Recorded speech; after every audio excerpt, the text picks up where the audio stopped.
jaga pendengaran kita.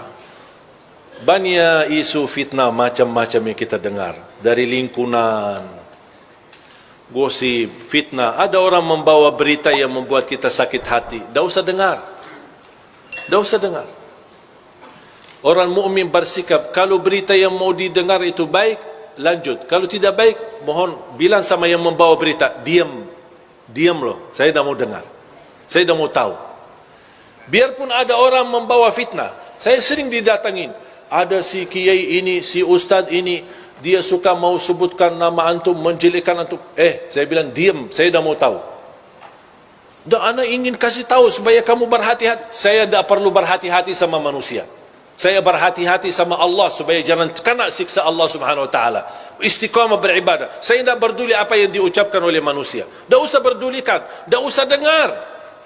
Supaya apa? Supaya besok ketemu semua orang dengan hati yang bersih. Tidak ada satu pun kita sakit hati sama orang, siapapun dia. Mau dia ustaz, mau dia pejabat, mau dia tetangga, mau dia sahabat. Coba kira-kira berasa, kita kan manusia. Tak ada yang bisa menjaminkan hatinya.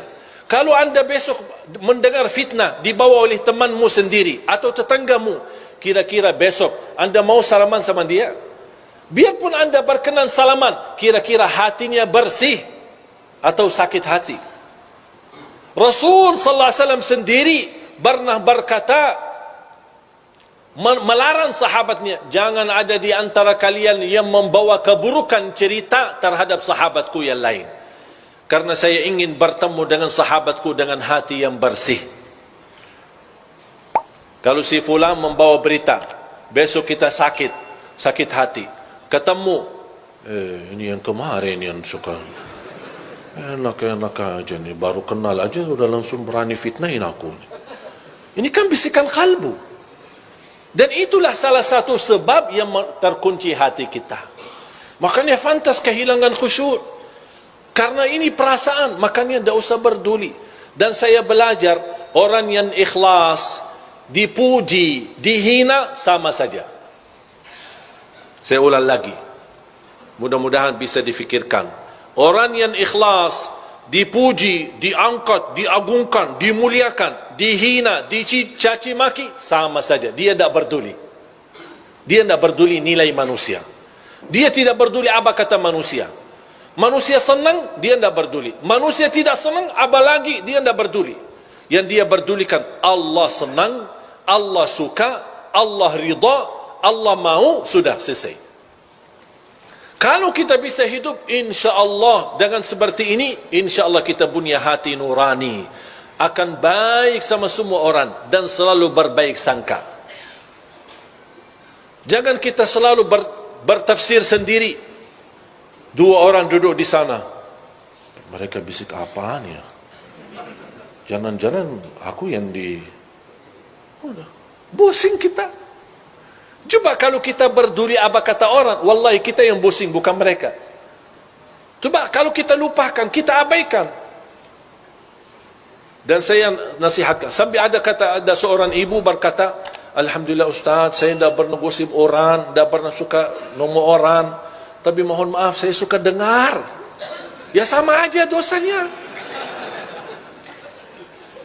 Mendengar berita, melihat berita, caci maki, urusan orang, itu dosa semua. Tak usah berduli. Kita punya urusan sendiri. Dan selalu kita hidup dengan baik sangka. Walaupun anda melihat kawanmu yang suka di masjid, tiba-tiba masuk ke tempat maksiat, jangan anda su'uzzan. Kita tidak tahu apa yang terjadi. Mungkin dia mencari kawannya, mungkin dia mencari anaknya, yang dia dengar anaknya ada di dalam, langsung, wah, ini biasakan yang ceramah selama ini, kok ngapain dia masuk ke situ? Langsung kita pakai tafsir sendiri, disertai dengan godaan setan, bertambah fitnah. Begitu kita dengar berita huwak yang tidak ada asalnya dan tidak ada dasarnya, oh, ya betul-betul, saya kemarin lihat dia masuk ke tempat maksiat, bertambah buruk kita, bertambah beredar fitnah sana sini, dan kita membawa dosanya sampai hari kiamat. Hati-hati jamaah sekalian. Makanya tutupi pandangannya.